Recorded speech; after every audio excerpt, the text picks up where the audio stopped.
¿Cómo están? Quiero iniciar con una pregunta muy importante y es, ¿con qué personaje se identificaban cuando ustedes eran unos niños? Quiero que en este momento hagamos como ese retroceso y volvamos a nuestra infancia y recordemos ese personaje que admirábamos, sea de alguna película, de alguna serie, de algún documental. ¿Cuál era ese personaje que ustedes recuerdan y que admiraban muchísimo? Quiero que tengan esa pregunta ahí. ¿Listo?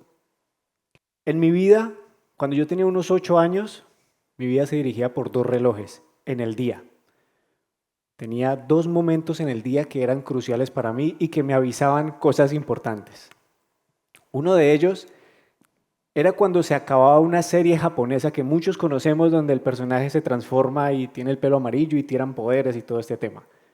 Cuando eso se acababa y al tiempo empezaba el comercial de una soda después de las noticias, era el indicador exacto de que ya iba tarde para el colegio. Ya eso me decía, vas tarde. Y yo sé que a muchos les pasaba también. Entonces allí empecé a ver que me pasaban cosas que empezaban a marcar mi día, que empezaban a darme un norte. Y el primer capítulo ocurría cuando, después de este comercial, escuchaba los pasos de mi mamá por las escaleras, con la chancla en la mano, y dictando una serie de castigos muy creativos para el resto de la semana que me iban a acompañar y que ya no me iban a dejar seguir viendo televisión. El segundo capítulo de mi vida y de mi infancia es esa dinámica del transporte público, esa selva de cuatro ruedas, ¿cierto? Donde se encuentra de todo literalmente. Recuerdo en este capítulo de mi vida que yo iba leyéndome un libro y escuché esa suave voz muy característica que dijo, Esosito, ¿qué horas tiene menor? Cuando usted le pregunten eso, no le están preguntando la hora, realmente. No están preguntando la hora, créanme, yo lo experimenté. Y allí conocí uno de los personajes que hacían parte de mi vida y de mi entorno que iban a marcar de una manera trascendental de ahí en adelante mi transporte público y mirar muy bien dónde me iba a sentar luego. No se hagan atrás. A mí me encanta ir al centro. El centro de la ciudad pasa de todo. Allí tú encuentras hasta desde una aguja hasta un elefante. Y allí pasa algo particular y es que recuerdo que en mi adolescencia, comprando la ropa para el estreno de diciembre, también esto se vuelve una jungla y se vuelve súper agresivo. Iba pasando por uno de los pasillos y de repente entró una mano, me agarró y me metió a un local. Hermano, ¿qué está buscando? Se le tiene. María, hermano, es que usted ve que... Estoy buscando la ropa para mi estreno, un pantalón. ¿Se le tiene un pantalón, hermano? Este pantalón, hermano. Un pantalón que parecía una cobija. Cabían 3 yo ahí adentro. Pero él insistía en que me lo midiera, porque así sucede en el centro. No, eso le queda bonito, hermoso, papá, eso es una belleza. Me queda grande, era evidentemente grande. Y me dijo, usted le coge aquí, cójale aquí eso no le da problema a eso, hermano. Terminé con el de cobija en la casa, porque tienen un poder de convencimiento impresionante. Me lo llevé. Este era el tercer capítulo y el tercer personaje en mi vida.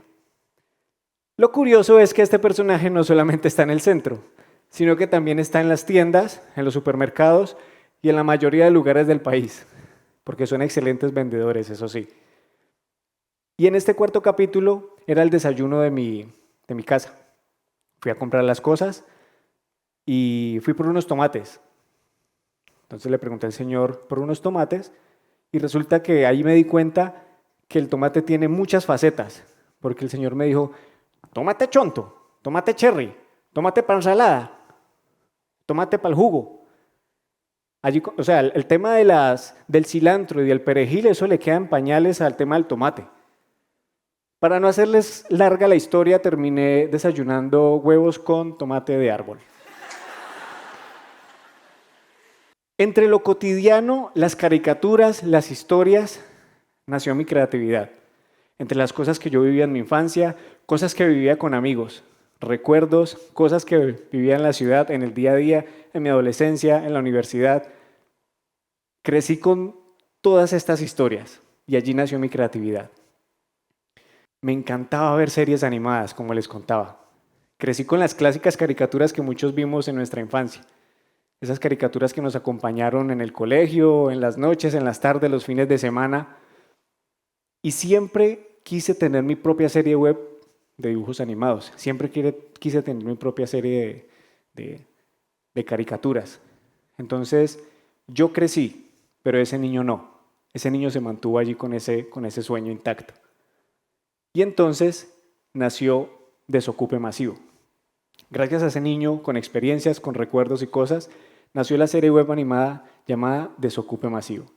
Una serie que habla de un grupo de jóvenes que ya son adultos, pero aún son muy jóvenes para esa vida de adultos.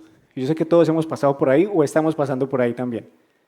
Esa etapa donde la vida te obliga y te lanza a la piscina en una juventud con obligaciones, donde estás empezando a trabajar, a adquirir responsabilidades, entre relaciones, entre amistades, entre pagar cosas, tu primera deuda, pero muy joven para esa nueva vida. Estamos experimentando, dicen los chicos.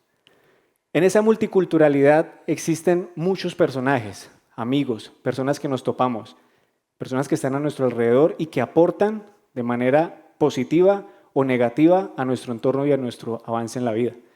Y allí están ellos, estos personajes que en medio de su multiculturalidad, sus diferencias y extremas, se ayudan y están allí para apoyarse en el día a día. Y de esto trata las historias de Desocupe Masivo, con recuerdos exagerados gracias a la comedia y con un grupo de amigos llevando el día a día en una etapa joven de sus vidas. Claro está el personaje de Don Ernesto, allí lo pueden ver, que también entra a darles una mano cuando las cosas se salen de control. Gracias a esta idea, que nació como un proyecto en la universidad, cuando estudié diseño gráfico y producción audiovisual, llegó hoy en día a convertirse en la productora de Desocupe Masivo, donde ya hay un equipo detrás de la producción. Yo al principio me encargaba de hacer absolutamente todo, pero ya hay personas capacitadas y muy talentosas detrás que apoyan en la producción de la serie. Yo en este momento me encargo de los guiones y de hacer las voces de los personajes, mientras que detrás hay un grupo creativo junto a mi esposa que hacemos que este programa ya monte hace 15 años, capítulos todos los domingos en YouTube. Pero entonces con este recorrido quiero llegar a algo, y es cómo estimular la creatividad para utilizarla a nuestro favor. Y es muy sencillo.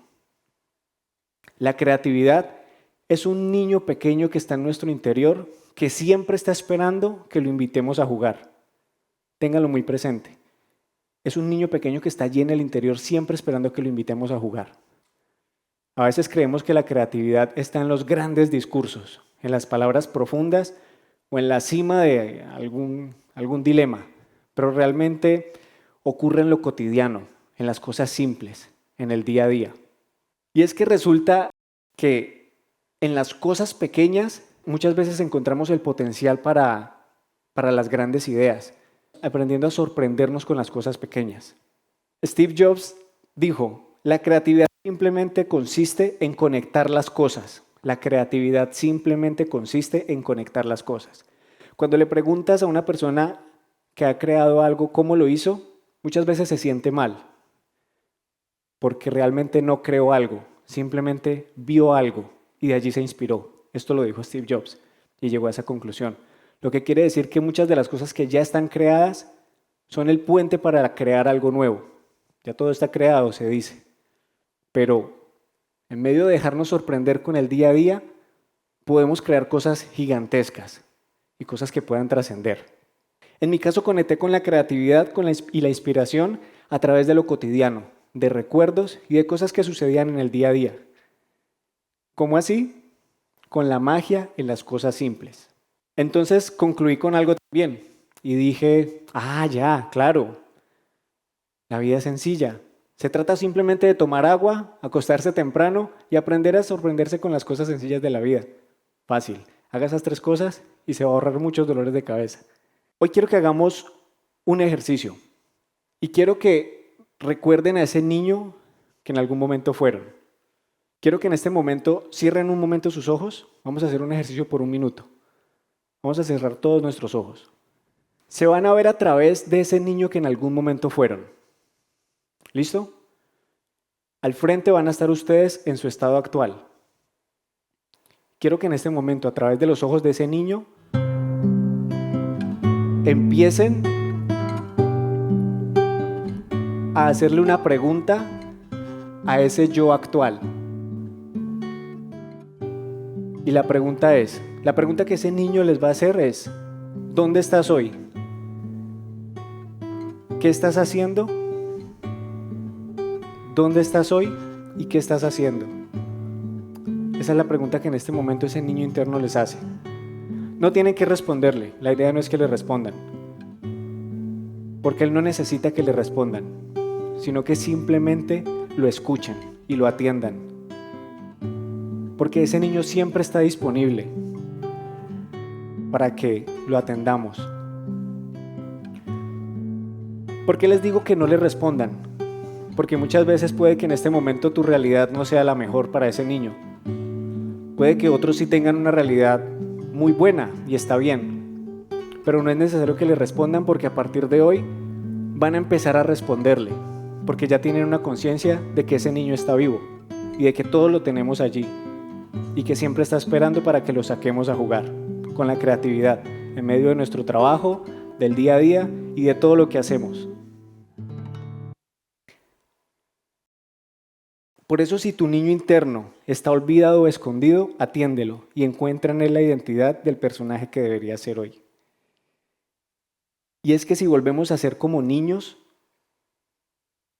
vamos a poder ingresar a ese reino de lo imposible, de la creatividad y de las grandes ideas, volviendo a ser como niños, volviendo a experimentar la creatividad, a estimularla, encontrando en él recuerdos, momentos, personajes que nos acompañaron y los nuevos personajes de hoy en día, porque también aprendí que la vida se mueve por temporadas y por etapas, o como le digo yo, por capítulos, donde hay personas que te van a acompañar, otros que ya no van a estar, otros que van a dejar de acompañarte en el camino, no porque se hayan muerto, sino porque simplemente cambiaste de temporada y ya estás en otro momento de tu vida.